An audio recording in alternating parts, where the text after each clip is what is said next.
우리에게 주시는 하나님 말씀은 구약 성경 열왕기상 16장 34절입니다. 구약 성경 545쪽 열왕기상 16장 34절부터 17장 10절까지 말씀을 보겠습니다. 한 절씩 교도가이어서 말씀을 읽겠습니다. 그 시대에 베델 사람 히엘이 여리고를 건축하였는데 그가 그 터를 쌓을 때에 맏아들 아비람을 잃었고 그 성문을 세울 때에 막내 아들 스굽을 잃었으니 여호와께서 눈의 아들 여호수아를 통하여 하신 말씀과 같이 되었더라.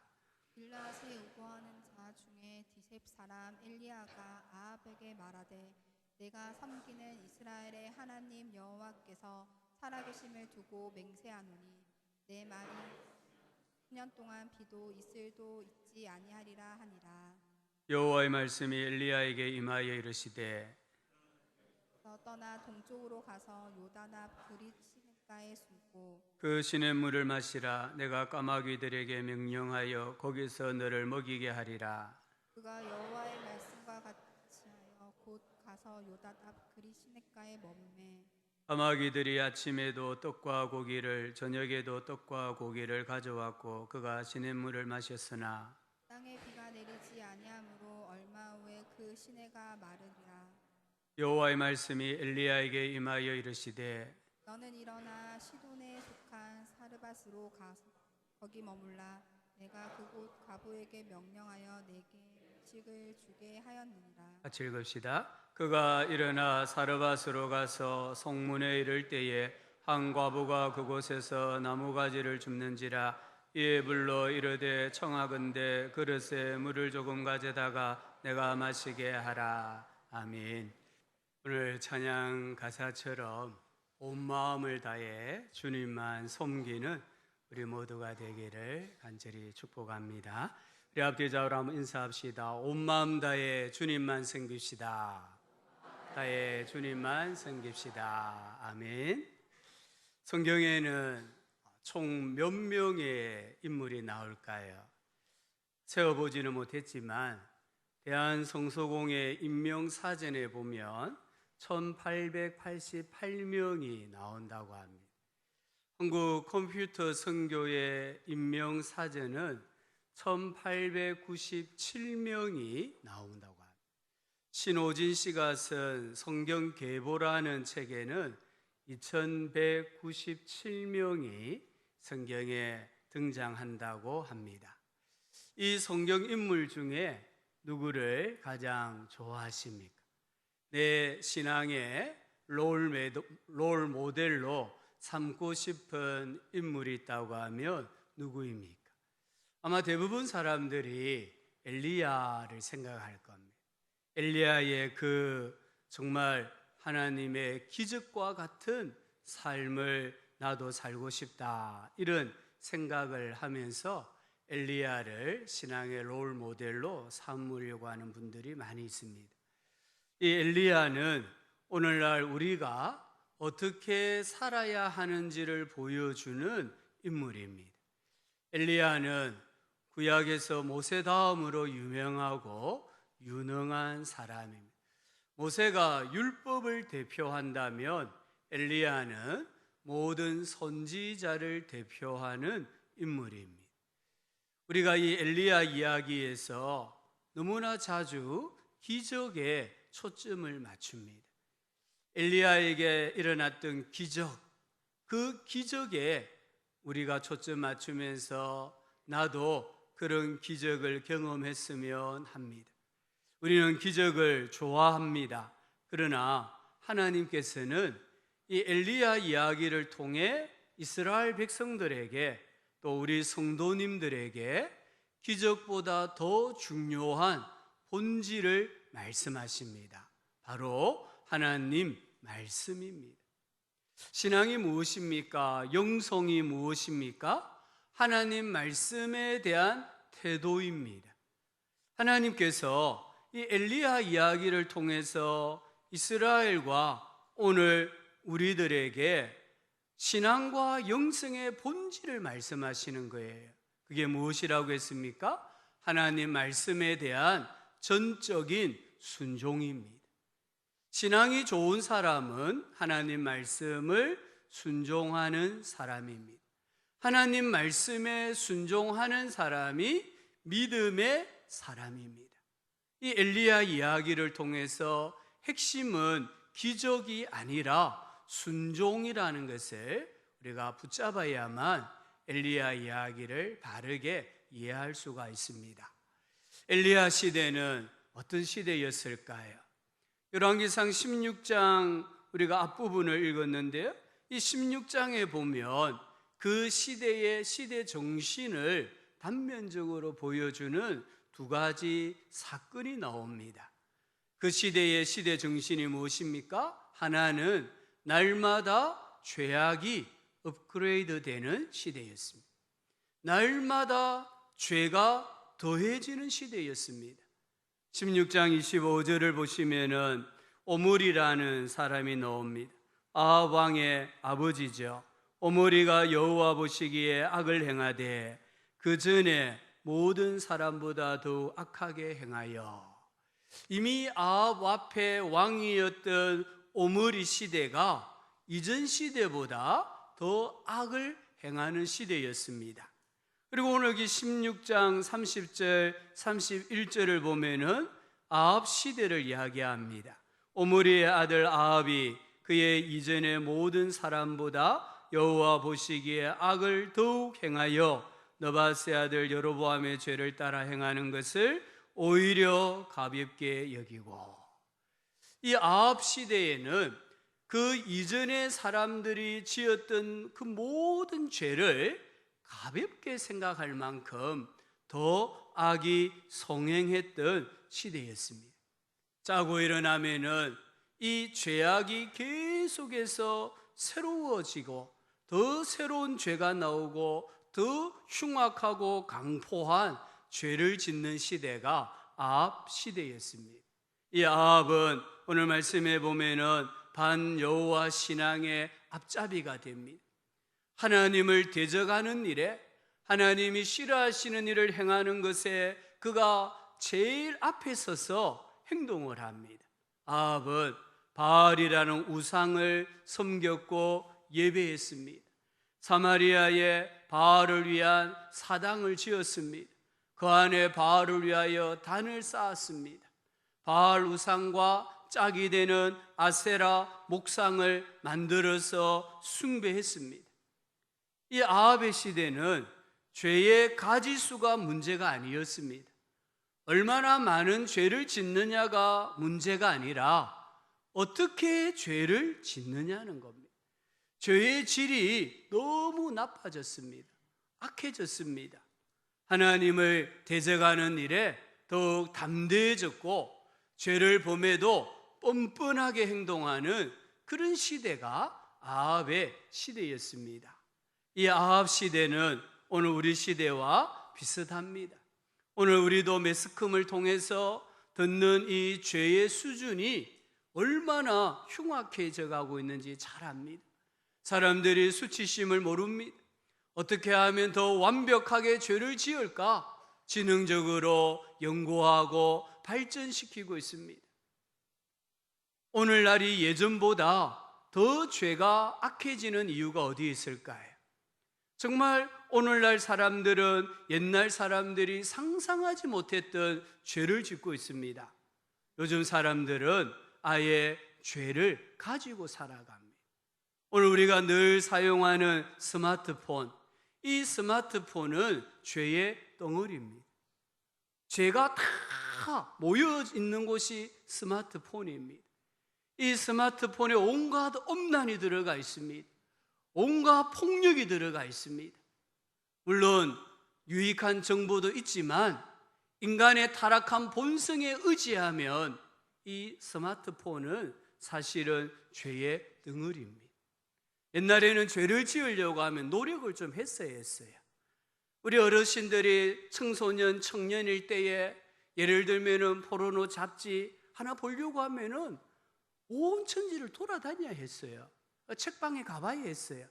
썬데이 서울 이런 것 하나만 봐도 얼마나 남자들 가슴이 쿵쾅쿵쾅 거리는지 몰라요. 근데 요즘은요, 스마트폰 안에 들어가면은 딱 터치 한번 하면은 음란 동영상이 수만 가지가 뜹니다. 수만 가지. 내가 노력하지 않아도 죄를 지을 수밖에 없는 지금 사회 구조 속에서 우리가 살아가고 있습니다. 우리 성도님들 중에 주일날 예배하러 오실 때에 성경책 안 들고 스마트폰 딱 하나 들고 오시는 분 있어요. 왜냐? 스마트폰 안에 성경도 있고 찬송도 있거든요. 그런데요, 제가 생각할 때는 우리 성도님들이 진짜 예배 시간에 스마트폰을 통해서 성경만 읽고 찬송만 부를 수 있는 의지가 있고 믿음이 있다면 그렇게 하셔도 돼요. 그런데요, 100에 100명은 예배 시간에 스마트폰으로 게임합니다. 게임해요. 실제 제가 이게 딱 보면은 대충은 알아요. 아, 저분이 지금 뭐 하고 있다, 스마트폰으로. 인터넷 검색하는 분이 있어요. 매일 체크하는 분이 있습니다. 그런 이 스마트폰을 내가 정복할 수 있는 진짜 의지가 없고 믿음이 없다면은 주일날 예배하러 오실 때에 스마트폰을 꺼두시든지 잠시 집에 두고 오셔야 돼요. 그렇지 않으면은 오늘 우리는 너무나 죄악이 관영한 가득 찬 시대에서 나도 모르게 죄를 지을 수밖에 없는 세상에 살고 있습니다. 다른 하나는 오늘 여기 16장 34절입니다. 이 34절이 기록되기 약 600년 전에 하나님께서 여호수아를 통해 주신 명령이 있었습니다. 우리 여호수아서 6장 26절 한번 띄워주시기 바랍니다. 자, 우리 같이 한번 이 말씀을 읽어봅시다. 여호수아가 그때에 맹세하게 하여 이르되 누구든지 일어나서 이 여리고 성을 건축하는 자는 여호와 앞에서 저주를 받을 것이라. 그 기초를 쌓을 때에 그의 맏아들을 잃을 것이요 그 문을 세울 때에 그의 막내 아들을 잃으리라 하였더라. 오늘 이 16장 34절의 사건이 있기 600년 전입니다. 600년 전에 하나님께서 여리고 성을 점령하시고는 여호수아에게 명령을 하신 거예요. 누구든지 이 여리고 성을 재건하고자 기초를 쌓으면 맏아들이 죽는다. 누구든지 이 여리고 성을 건축하고자 문을 세우면 막내 아들이 죽는다. 분명히 말씀하셨습니다. 이스라엘 백성들은요, 비록 우상을 숭배했습니다. 하나님이 싫어하는 일을 했습니다. 그런데 일말의 신앙 양심은 있었습니다. 하나님을 두려워하는 마음이 있었어요. 이 말씀에 대한 두려워하는 마음이 있었어요. 그런데 아합 시대에 이게 무너졌습니다.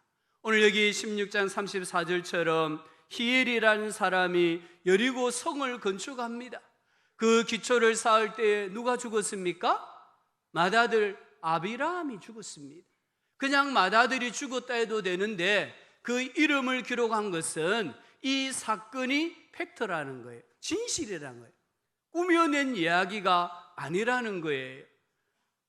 큰아들이 죽었습니다. 그러면 어떻게 해야 됩니까?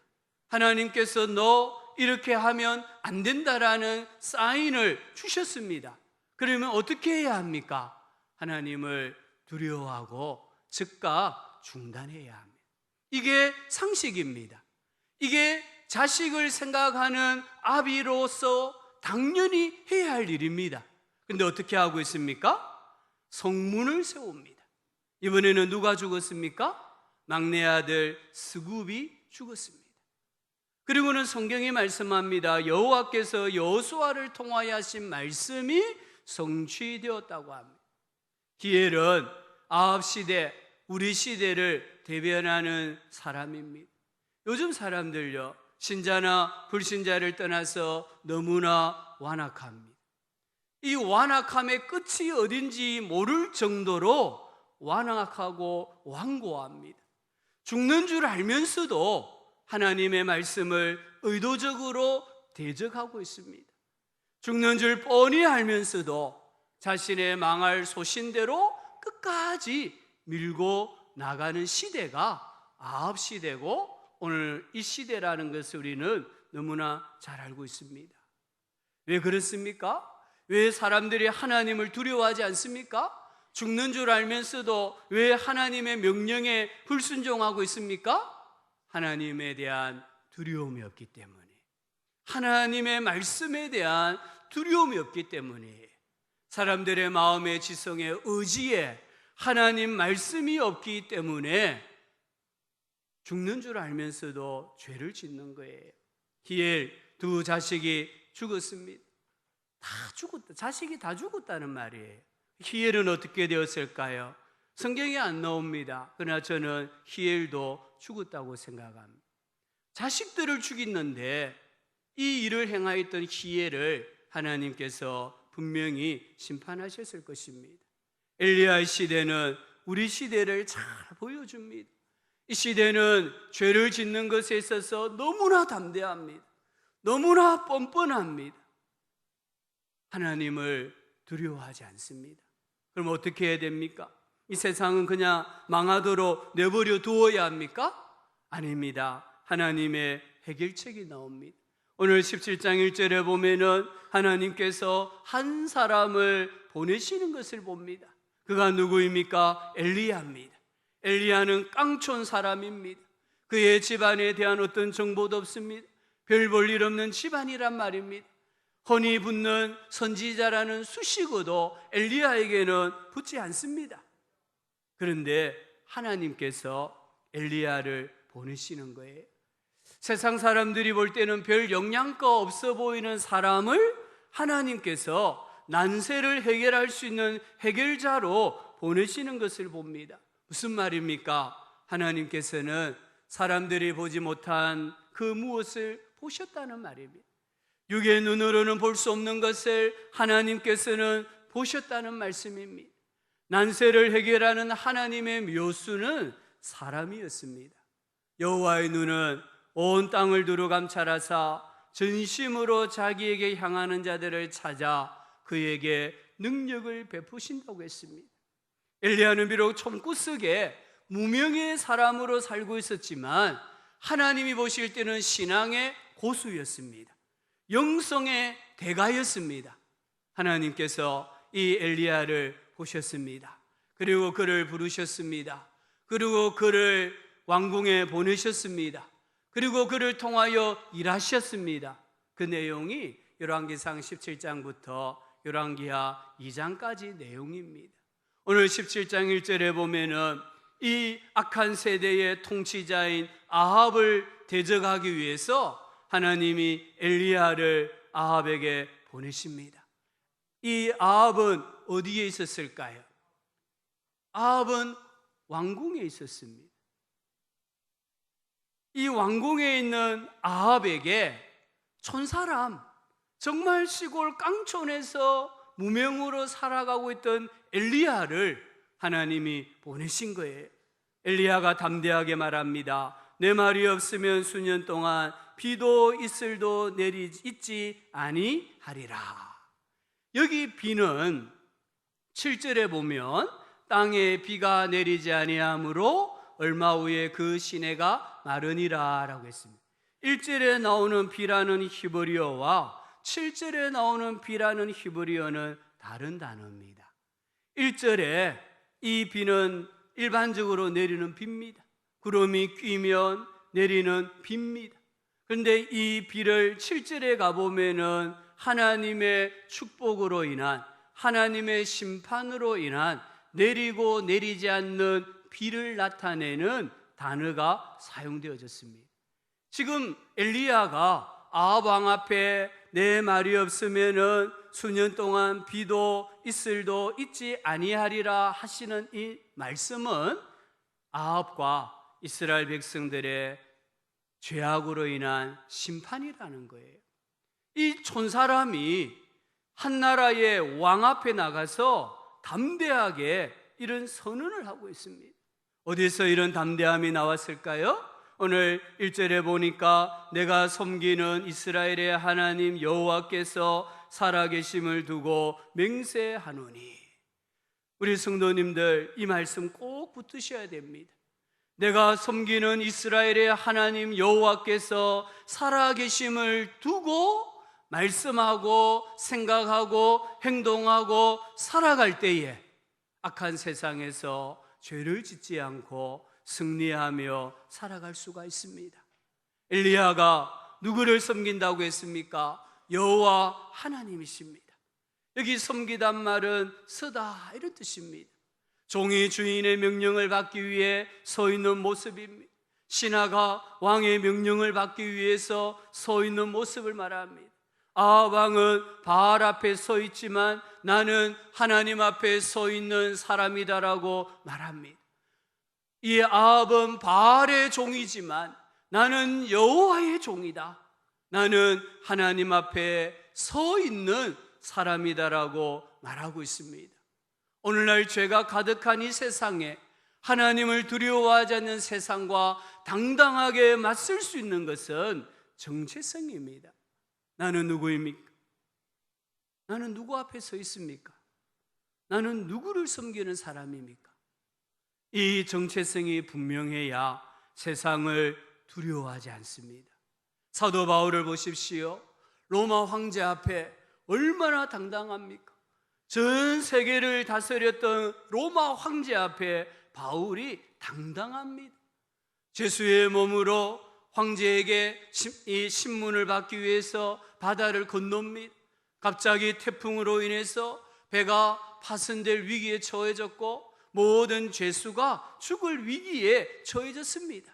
그때 사도행전 27장 23절 이하에 보면 내가 속한 바 곧 내가 섬기는 하나님의 사자가, 엄청난 고백입니다. 내가 속한 바, 지금 바울은 죄수의 몸으로 황제에게 신문을 받기 위해 가고 있는데 내가 속한 바가 어디라고 합니까? 하나님이라고 하잖아요. 오늘 우리가 세상에 살아갑니다. 그러나 우리의 소속이 어디인가를 분명히 하셔야 돼요.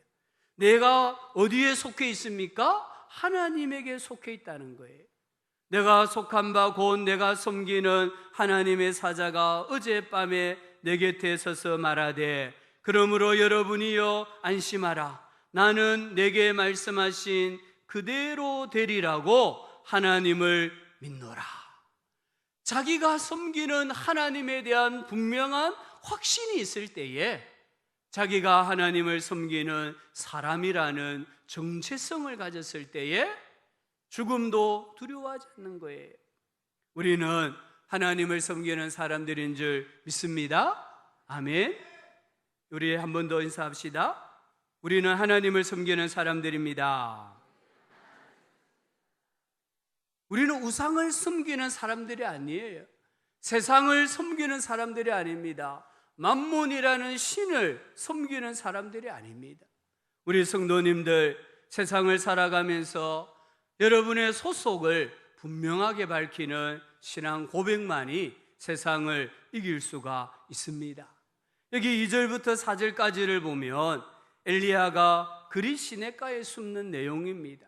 하나님 말씀이 엘리야에게 임하였습니다. 3절 4절에 보니까 그리 시냇가에 가서 숨고 그 시냇물을 마시라. 아멘. 할 수 있잖아요. 할 수 있는 일입니다. 그런데 그 뒷부분에 내가 까마귀들을 통해 너를 먹이게 하리라 고개를 갸우뚱합니다. 이건 순종하기가 사실은 어려워요. 우리나라에 기근이 일어났다고 봅시다. 그런데 하나님께서 갑자기 나에게 오셔가지고 너 저 장자산 골짜기 냇물이 졸졸 흐르는 데 가서 숨으라. 예, 할 수 있어요. 너 거기서 숨으면 내가 까마귀들을 통해서 아침과 저녁으로 빵과 고기와 과일을 날라다 줄게. 어떻게 하시겠습니까? 저 장자산 냇물이 졸졸 흐르는 골짜기로 가시겠습니까? 가시는 분은 두 가지 중에 하나에 미쳤든지 진짜 믿음이 좋은 사람이에요. 둘 중에 하나밖에 없어요. 어중간한 믿음을 가지고는 이 하나님의 명령에 결코 순종할 수가 없습니다. 까마귀가 어떻게 그 떡과 고기를 입에 물고 엘리야에게로 날아오겠습니까? 약 64km 정도 되는 그 먼 거리를 까마귀들이 아침과 저녁으로 떡과 고기를 입에 물고 날아온다는 것은 불가능합니다. 그런데 엘리야가 어떻게 합니까? 순종합니다. 9절에 보면은 하나님께서 두 번째 사건을 말씀하실 때에 시돈 땅의 사르밧의 한 과부를 통해 음식을 주겠다고 하십니다.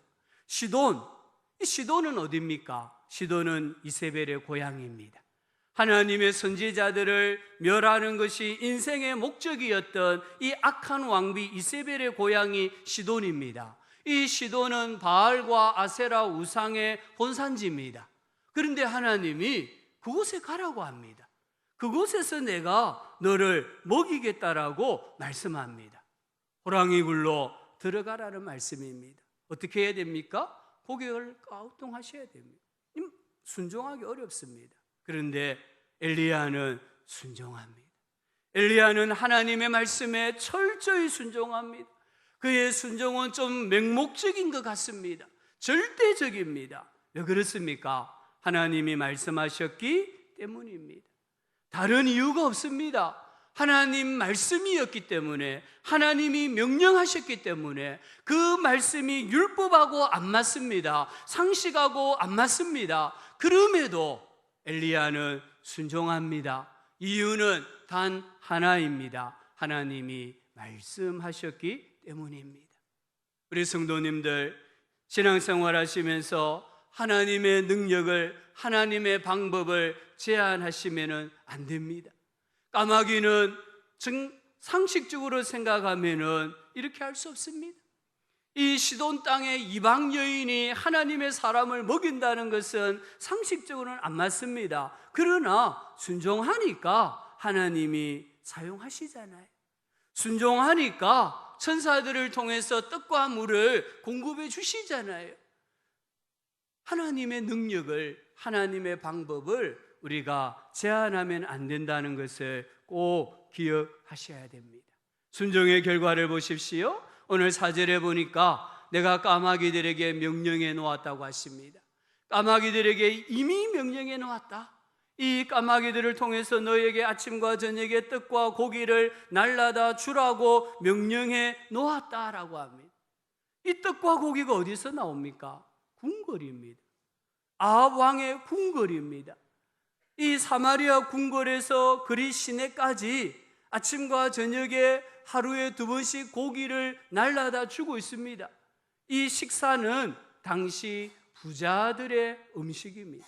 부자가 아침 저녁으로 고기를 먹었다고 합니다. 하나님께서 하나님 말씀에 순종하는 엘리야를 위하여서 부자의 상을 마련하셔가지고 먹여주셨다는 거예요.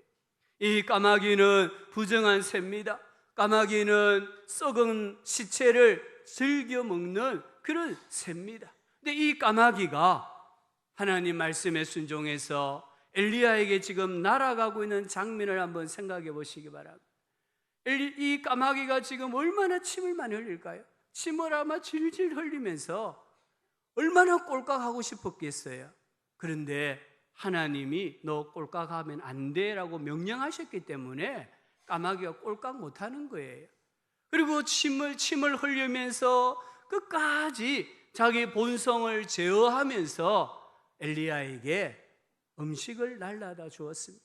까마귀가 위대합니까? 하나님이 위대합니까? 하나님이십니다.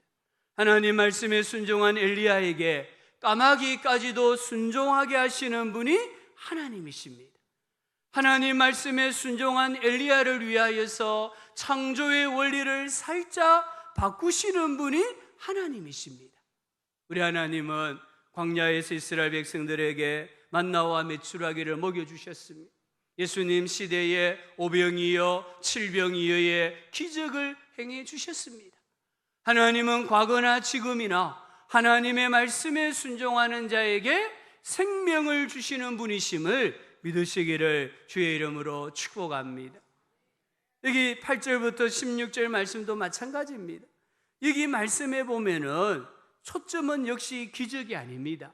하나님 말씀에 대한 순종입니다. 이 여인의 순종 이해가 되십니까?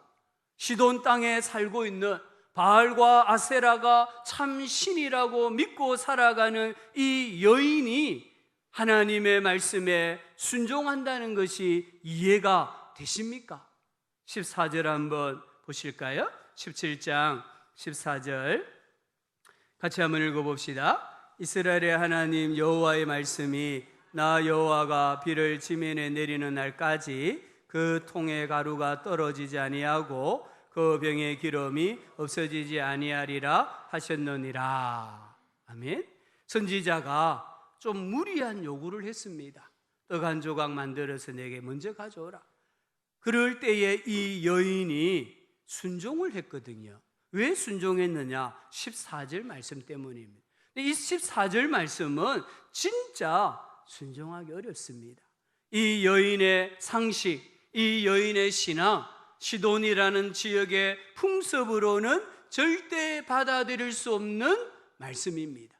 비는 바알이라는 우상이 내려주는 겁니다. 곡식이 잘 되게 하는 것은 바알이라는 우상을 잘 섬기면 바알이 주는 선물입니다. 그런데 바알이 아니라 누가 준다고 합니까? 하나님이 주신다고 합니다. 하나님이 주신다고 하는데 이 여인이 덥석 아멘 해버리고 만 거예요. 엘리야의 말대로 행했습니다. 절대 순종했습니다. 어떤 일이 일어났습니까? 절망이 희망으로 바뀌었습니다. 죽음이 생명으로 바뀌어진 줄 믿습니다. 오늘 16절에 보십시오. 여호와께서 엘리야로 하신 말씀같이 통의 가루가 다하지 아니하고 병의 기름이 없어지지 아니하니라. 하나님의 말씀이 완전하게 성취가 되어졌습니다. 이 난세를 살아가는 방법, 인생의 절대 절망을 극복하는 방법은 하나님 말씀에 순종하는 삶입니다. 하나님 말씀에 순종하면 하나님께서 생명을 주십니다. 하나님 말씀에 순종하면 하나님께서 양식을 주십니다. 우리 인생을 풍요하게 하십니다. 그 사람이 이스라엘이든 이방인이든 신자든 불신자이든 하나님 말씀에 순종하면 하나님의 기적이 일어납니다. 우리 사랑하는 성도님들, 정말 오늘 이 시대 너무나 힘들고 어려운 시대입니다. 그러나 우리가 분명히 해야 될 것이 있습니다. 나는 누구를 섬기는 사람인가? 나는 누구를 섬기는 사람입니까? 나는 누구 앞에 서 있는 사람입니까? 우리는 하나님을 섬기는 사람입니다. 내가 하나님을 믿는다는 것을 증명하는 방법은 하나님 말씀에 순종하는 삶입니다. 하나님 말씀에 순종할 때에 세상이 감당할 수 없는 믿음의 사람이 됩니다. 마귀가 두려워하는 사람이 됩니다. 오늘 약한 시대에 하나님 말씀에 절대 순종하시기 바랍니다. 그 결과 살아계신 하나님을 증거하시고요, 구원의 복, 생명의 복, 기적의 복을 받으면서 살아가는 우리 모두가 되기를 주님의 이름으로 축복합니다.